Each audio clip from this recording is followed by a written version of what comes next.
What's up, everybody? This is your boy Montre. The sun is kind of going down in my apartment, so it's giving me this really crazy lighting right now. So I wanted to discuss being an empath and having empathic abilities and how to avoid being an energy vampire. And I'm going to say that again, how to avoid being an energy vampire, because what happens is when you're an empath, you're very sensitive to other people's energy, okay? To the fact that sometimes you feel like it's your own energy. And it's hard to tell what is yours and what isn't. And people who are empaths sometimes become introverts. And that's just the fact of the matter. It's because there's so much going on. There's so much going on with other people's energy that sometimes you just don't want to deal with it, you know? So sometimes the best thing for you to do is to get away.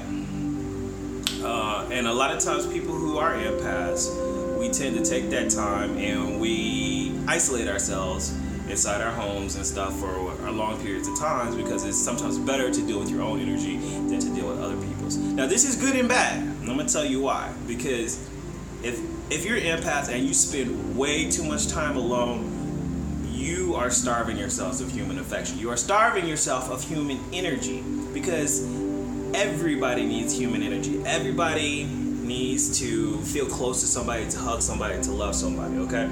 So what happens is you have a lot of empaths, and I have run across a few, I've done it myself, who end up starving themselves for affection, starving themselves for energy. And what happens is you become an energy vampire. So the next person you're getting around to that you actually have feelings for, you absorb all of their energy. And in actuality, you're not trying to. You're trying to give them your attention. But you give one person your complete attention, your complete focus, and you expect the same thing back. So you almost have this energy diarrhea on one person, and then you start trying to absorb that energy back from that other person. And that other person doesn't want to do that. The other person didn't agree to that. And what happens is you tire another person out. You drain that person of their energy. And that's what you call being vampiric. Being an energy vampire to people. Doing way too much. And it's not that you're trying to. It's just that you've gone through the world and you've starved yourself. It's like starving yourself physically, and then you go out and you break a fast and you start eating everything. You can't do that. The only way to avoid being an energy vampire is to actually force yourself out. When you are feeling lonely and when you feel like you don't want to be around people, that's the time you need to be around people, okay? And it's kind of weird. It's a weird paradox. It's like, because I'm gonna tell you the physical things that happen to you when you are starving for energy, when you are starving for physical energy. Okay? When you are starving for physical energy, you're gonna get colder easier. Your hands are gonna get cold, your skin's gonna get cold. You're just gonna feel cold all the fucking time. And that's because you are starving for physical energy. You're not around people enough. When you are high on energy, you get hot quick. You're gonna be burned up. Your energy's gonna be high. You're gonna get hot quicker. You may feel horny quicker, like sexually aroused quicker, but it's not necessarily that you're sexually aroused. It's just you have so much energy on you. And those are the times you probably need to back off, okay? When you have the most energy, you're gonna want to be around people, and that's the times you probably need to back off, okay? When you don't want to be around people, that's when you need to be around people, because you're feeling cold, you're feeling antsy, you don't feel like being bothered with people, you're more irritated, you get irritated quickly. That's the times that when you are drained, you have no energy, and you probably need to interact with people a little bit more to receive energy, not give it, because you've given so much energy to people, you don't want to give anymore. So you have to learn how to receive energy from people. As an empath, you have to learn how to receive energy from people, but not from just one person. So what you need to do is just take a little bit from everybody. A lot of empaths don't like touching people. Give somebody a handshake. Give somebody a hug. Don't try to get it from one person. Just go through life and just say, hey, what's going on, you know?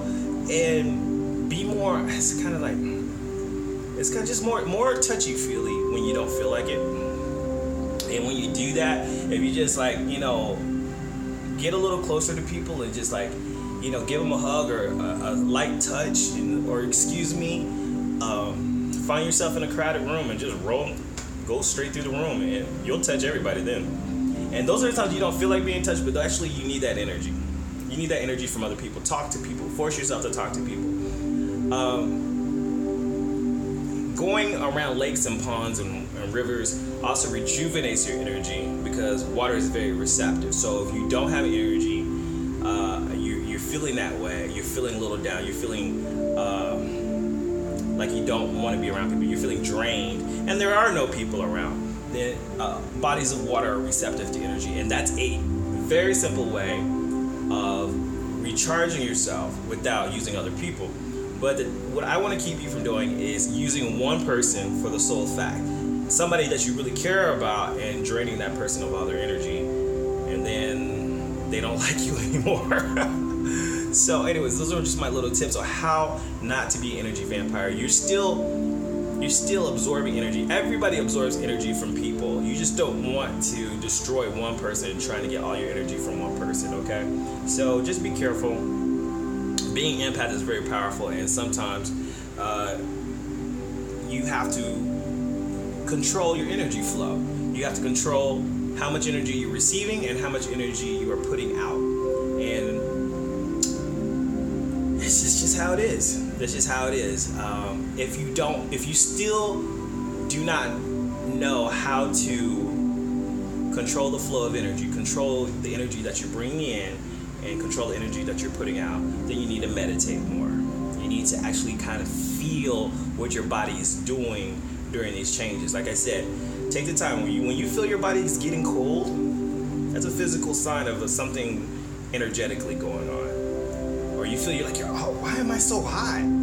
That's a physical sign of your body energetically doing something. Your body's speeding up all of a sudden. Or the times when you're hungry versus when you're not hungry physically, like at weird moments, So be very conscious of what your body is doing, because your body's trying to tell you something. Anyways, I'm not going to make this video too long. I will talk to you guys later. Leave me a comment below what you think, and remember, do something, make the world happen, make change happen, because if you don't do it, then who will? Talk to you guys later. Peace out.